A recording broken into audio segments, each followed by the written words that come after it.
KPIs are one of the key things you need to do right if you want to build a skill-proof agency. No one is stupid enough to drive a car with a blindfold, yet many agencies are making decisions that are on the inside of what's actually happening in the agency. It does not make sense. After working with agency owners all over the world building skill-proof systems, we've successfully fixed the KPI issue that most agencies encounter at scale, using our KPI blueprint frameworks. In this video, I'll be breaking down these exact frameworks, showing you what KPIs you need to be tracking, how to track KPIs automatically, and how to actually use KPIs to make decisions for your future. You can treat this as a complete 100% free course on KPIs, and if you watch until the end, you'll be able to steal our exact blueprint foundations and implement them in your agency. If you're new here, you'll soon find out we don't hold anything back, so we're ready to get a full solution to a massive problem in your life from a random guy on YouTube. Let's get straight into how you can actually use KPIs to scale. So, like I said in the introduction, there's three different things we're going to be looking at today. We're going to talk about what KPIs you should be tracking, how to actually track them, and how to actually use KPIs within your agency to destroy your competition. Firstly, we have a very important topic, which is what KPIs should you actually be tracking within your agency. Now, before I continue going on this whole video, you will hear me talk about KPIs, but when I say KPIs, I mean just indicators. The two main brackets of those are KPIs and metrics. All KPIs are metrics, but not all metrics are KPIs. KPIs help you measure progress towards key business goals. So for example, if you're trying to lose weight, a KPI would be measuring your weight every morning. A metric, on the other hand, measures performance of the day-to-day activities of your process. So once again, if you're losing weight, an example of that could be how many calories you're actually eating. So guys, keep that in mind. When I mention KPIs throughout this entire video, I'm talking about a mixture of these two indicators. The next thing we want to talk about is the two different types of indicators, whether they're KPIs or metrics. We have leading or lagging. Leading indicators help predict future states, and lagging indicators assess the outputs of the current state. Now, when we're going to be deciding what KPIs or indicators, I should say, we should be tracking, we're going to use a mixture of both of these to get that perfect solution within your agency. Alright, cool. So the first thing we actually want to talk about when deciding what KPIs to track is we want to look at different departments. And what I mean by that, I want to split the KPIs by the different departments. So when we try to do this, we usually have 6 main dashboards, and I'll try to explain each one of these right now. Firstly, we have finance. This is things like cash collected, profit margins, expenses, just anything finance related basically. Then we have client success. Now obviously this is extremely important. This is a massive part of the agency, especially if you want to build a long-term relationship with your clients. Client success plays a massive role in this. If you're going to track any KPIs today, I suggest it be in client success. Then we have sales. This can be things like show up rate, qualified close rate, or even cash collected. An important thing to mention here is that some KPIs will be shared across different departments or different dashboards, I should say. So for example, in finance, we're going to be tracking cash collected, but that's also something we want to track from the sales department, so they have an idea of how much output they're actually producing. Next is fulfillment. Now this is slightly different to client success. These are kind of your fulfillment numbers. So let's say you have a short form content agency. One of the KPIs you could track is the average number of views that you gave your clients within the first 30 days. This is mainly to give you an indication of how your actual offer / product is doing. And once again, extremely important. Then we have content. Now this only really applies if you're releasing content for your agency. For example, like YouTube, TikToks, stuff like that. You can track the average number of views, subscribers, just to give you an indication of how your content game is going. And also we have marketing, which once again only applies if you're actually doing marketing. This can be things like cost per lead, ad spend, or something like that. Those are the 6 main dashboards we use, but by no means you need to have every single one of these. You need to apply it to the specific things that are going on within your agency. Just to be clear, when I say dashboards, this is what I mean. All of our clients are Fluxomate. We create these sort of dashboards, which is just an overview of some key KPIs. And we usually create one of these split by each department, just to make it super clear what everyone should be focusing on. Once we split it into department and we've created these kind of different ideas for different dashboards, we need to talk about what KPIs each one of these should actually be tracking. In terms of the number of KPIs should be tracking, I would not suggest going over 8 for each department. Me personally, when we are creating these dashboards for our clients, we try to stick around 6 because we found this the perfect number to make it as easy as possible to stay focused on those key KPIs. The more you add, the more complicated it gets, and the more distracted your team is likely to be. Now, before I go over specific examples of some KPIs you should be tracking in some departments, I want to go over a key framework that will make your life a lot easier in the future. And we start talking about how to actually track these KPIs. And that key framework is to clearly define the KPIs you're tracking. So for example, let's say you're defining show up rate. What does that actually mean? It's very important to clearly define this within this brainstorming stage, because like I said, it'll make your life a lot easier when trying to figure out how to actually track these KPIs, especially when we're using automations to track them automatically. So please do keep this key framework in mind when watching this video, because if you don't do this, it will lead to a lot of confusion. You might even end up tracking the wrong thing, which as you can imagine is quite damaging because you have no real idea of what's actually going on, according to you anyways. So yeah, please do keep that in mind. Now the 2 examples I want to go over is sales and client success, just to show you an idea of different KPIs you could be tracking. So firstly, we'll start with sales. These are the main KPIs that we track within our agency. Now, guys, it's very important to say these are just examples. Don't feel like you need to copy this exactly. I want to break down these 6 KPIs and why they're so important for us. So firstly, we have show up rate.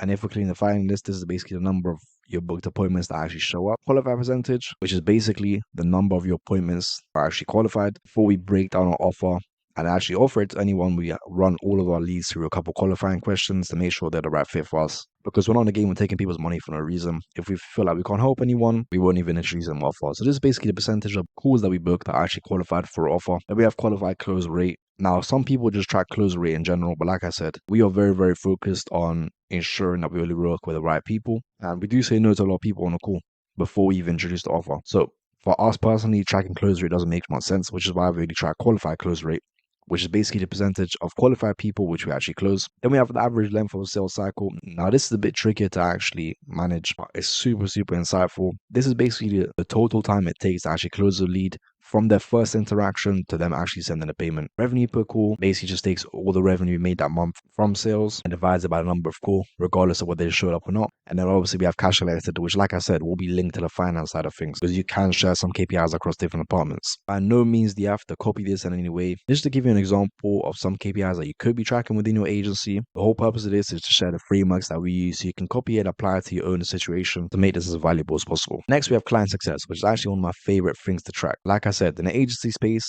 it's all about building those long-term relationships. So actually tracking client success and different KPIs around it allows you to be proactive and improve that experience for your client with minimal effort. Let's go over some example of KPIs you could be tracking. All right, cool. So firstly, one of the very important things you track is the client lifetime value. This is basically all the money the client's actually paid you over the time of your relationship. Hopefully, if you work with someone that are long-term, this number will continue going up. Then we have health score. Now, health score is basically just a name or a specific percentage of how your client is doing compared to your usual results or the other clients. This is once again a bit more complicated to track. It kind of dives a bit into the fulfillment side of things. It basically takes some of the KPIs for the specific account on the fulfillment side of things, puts them all together, compares them to everyone else, and then gives them a health score. Super, super useful. This can allow you to be proactive, because if you see this dipping down, it's worth having a conversation with the client to make sure they're doing okay, if you can support them any other way. Incredibly valuable. Then we have NPS, which is basically Net Promoter Score. This is how likely your client is to actually promote you or refer you. If you don't have a referral program set up, I 100% recommend doing that. Because believe it or not, your clients, especially the good ones, are your best salesmen. Someone towards the end of this, we have satisfaction score. Now, for us, every single time we do something within our platform, we give the client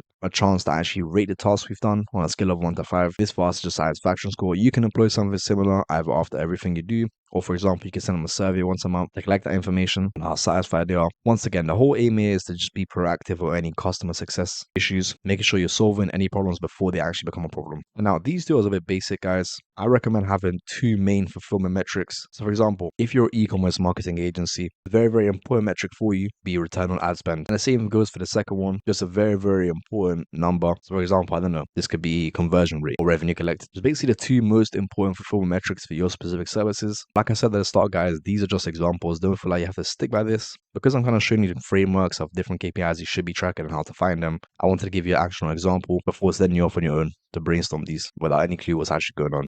So after this, you should be able to basically create some sort of KPIs for each platform. Now, some of these will be linked, like I showed you. In sales, you have some link from finance. In client success, we have some link from fulfillment. So don't worry too much about that. But once you got this for each one of your departments, and you've created these kind of 6 ideas for dashboards you want to make, you need to do one more thing, which is creating an overview for yourself. This is basically incorporating an aspect of each one of these dashboards, what you really want to make sure you're having a grip on. The beauty of KPIs is that they allow you to track what's going on in your agency without being involved in the day-to-day and micromanaging everyone. So once you have your own dashboard, the most important things.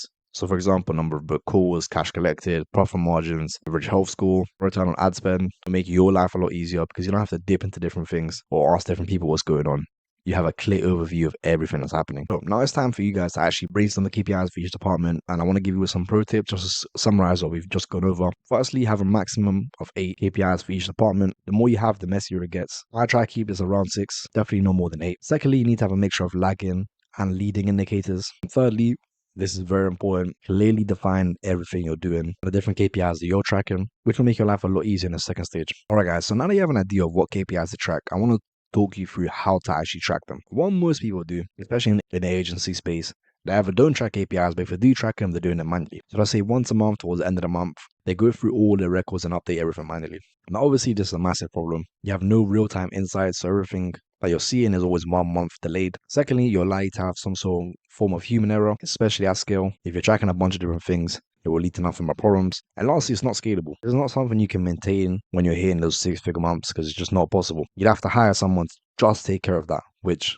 in my opinion, isn't the best use of resources just yet. Don't worry, we do have a solution for this, and that's basically using automation. We have a ton of different KPIs we should be tracking, and doing it manually will be such a headache. So we employ different automations to track these automatically to avoid human errors, keep everything up to date in real time, and provide you with a truly scalable solution. I'm not going to sit here and record different tutorials on how to track all these KPIs and how to set up the different automations because that would end up being a 20-hour plus video. And in all honesty, I don't really have the time for that. What I'm going to do instead is show you the key frameworks that we use when setting up these KPIs, how you can actually copy those, all the different applications that you have to create automations that actually track KPIs automatically. So like I said to you guys earlier, usually for our clients, we create these different dashboards just to give an overview of the KPIs. And we're actually just brought a new team member to purely focus on this. But this is not how they work on the back end. The back end of this is a database, which is similar to the 7-figure operating system video. We're creating these different databases to track different things like projects, like tasks, like client success, like the number of meetings, like resources. And for this, you can use something like Airtable, Smart Suite, or Google Sheets.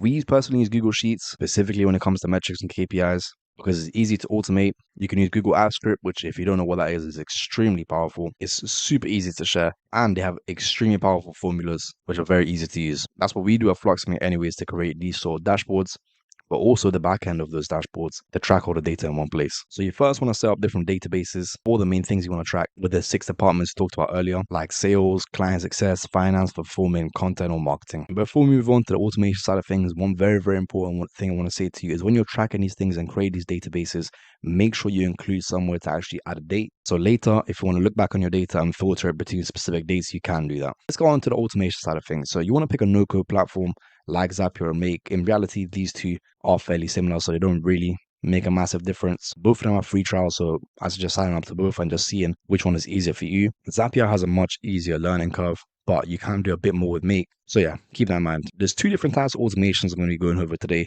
to actually track your KPIs. Now, I won't lie to you, it does get a lot more complicated at this, especially because tracking some KPIs is not as straightforward. Most KPIs will be able to get away with these 2. And once again, it's a great place to actually start. So first we have this type of automation, which is fairly similar. Something triggers the automation and it will take that data and automatically update the database that we created earlier. An example of this would be someone booking a call. Whenever they book a call, it automatically updates the database to mark that as one book call for today with your specific date. Now, this is probably the easiest one to actually set up. The hard part is just figuring out the trigger for each one of the KPIs and how to make it work. But for things like book calls, cash collected, or feedback from different forms, this is super easy to set up. The second type of automations that you should be looking at when track KPIs is this one. But this is also fairly simple. You basically set up a schedule where, let's say, once a month, once a week, or every day, it reads data from somewhere and actually updates the database. Now, this usually is for external data. So, for example, if you're a content agency and you want to track views on different platforms, you can set this up. So let's say once a month or once a week, it reads the data from Instagram, gets all the number of views, add them together, and updates the database for that client. This can get a bit more complicated, especially when accessing different KPIs, which are not directly integrated with Zapier or Make. For other things, it's quite simple. You just have to play around with it and figure it out. And like I said, guys, please, when you're doing this, if you want to make this super valuable in the future, find some way to include the date in all this data you're tracking when you update the database, because it will allow you to look back on your data in the future. For example, selecting different months or different weeks and comparing it to other data and see your performance over a long period of time, rather than just a snapshot on what you're currently doing. You basically just want to rinse and repeat that for all the different KPIs across all departments. Yeah, 100% is not easy, and I'm not here trying to sell you an easy button. It will take some time, but the reward for this is insanely valuable, because you get to have all your KPIs automatically tracked without any human error with a truly scalable solution. And remember, some of your KPIs will be shared across different dashboards, which will also make your life a bit easier. Alright guys, so we've gone over what KPIs you should be tracking, how to actually track these KPIs using automations to serve a truly scalable solution. Now the last thing I want to talk to you quickly is how to actually use this. The way we see it is 3 main ways that we use KPIs in our agency. Firstly, decisions. Whenever you need to make decisions, you can just reference your KPIs. It's the same exact thing as scientists do when coming to conclusions. They firstly look at the data to see what's actually happening within a specific case scenario, and then they come to a conclusion and make a decision based on the data. This is honestly the main benefit of KPIs giving you a clear insight what's actually happening in your agency without actually having to be involved in day-to-day, which will lead you to making better decisions for the actual company based on the data. Because if you're tracking them properly, this data will not lie. Secondly, we have reporting. Now, usually what we do for our clients, we set up different automations where every week or every month it reads the data from these dashboards and send an update to the owner. This literally allows you to have full control of what's actually going on in your agency without having to micromanage everyone, which, let's be honest, is annoying for both you and your staff. And the last way to actually use KPIs within your agency is goals. You can actually break down your goals into smaller steps which you can actually track. And I'll give you an example of what this looks like. Let's say you wanted to increase sales. So increase your monthly recurring revenue. You could have the goal of just increase sales, but that's extremely broad. You don't know what to actually do to achieve this. So instead you say, okay, I want to increase the number of calls. I want to increase the show up rate. I want to increase the level of outreach. I want to increase ad spend. And you tie these things directly to a specific KPI within one of your dashboards and assign it to a team member. Now, after you've had this meeting and you assign a KPI to a team member, you come back a month later and each of these KPIs have risen by 10%. This will inevitably lead to increase in sales and you've actually achieved your goal. I hope you guys understand how easy it is to increase even one of these by 10%, especially when you're assigning it to different people, rather than just having that goal to increase sales. It's extremely broad and you provide no real indication. By using KPIs, assigning KPIs to specific people will allow you to make goals realities by breaking them down into their core steps. And that's basically it, guys. That's how we use KPIs to scale within our own agency, but also within all of our partners' agencies. Like I said, the hardest part of this is probably setting all the different automations to actually track them automatically. And I understand it will not be easy, but especially at the start, if you're not one of those six-figure agencies, I'm going to suggest setting up as much automation as you can and doing the other stuff manually. But if you are going to track certain KPIs manually, make sure they have a low frequency because you don't want to be tracking something that updates every minute once a month manually, which would lead to a massive headache. I hope this video was useful, guys.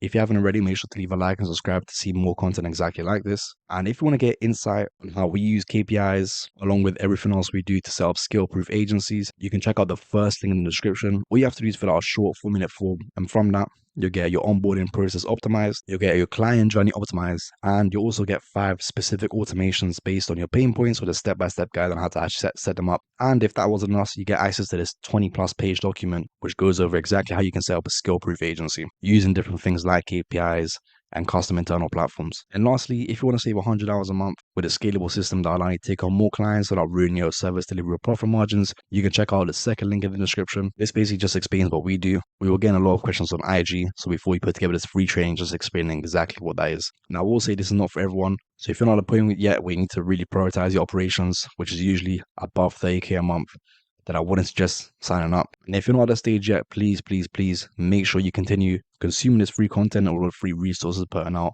because I guarantee there's no one else in this space giving out this much free help. The last thing I want to say, guys, I know I kind of sped through this today because I had a lot to cover, as you can see here. But if you have any questions about any of this, whether it's brainstorm the KPIs, sign up the different automations, or using the KPIs, please drop a comment. We're here to support you guys. Truth is, we're a very small channel. So if you drop a comment, we're 100% going to see it and reply to it with an in-depth response to actually solve your problem. So if I didn't explain anything properly, I'll apologize in advance. Just drop a comment. I'll be more than happy to help you guys. That's it from me today. If you haven't already, you need to track your KPIs because it's one of the most powerful things you can do for your agency, and will give you a real insight on how to actually scale without being involved in day-to-day, which is impossible in the long term. Thank you guys for watching, and I'll catch you in the next one.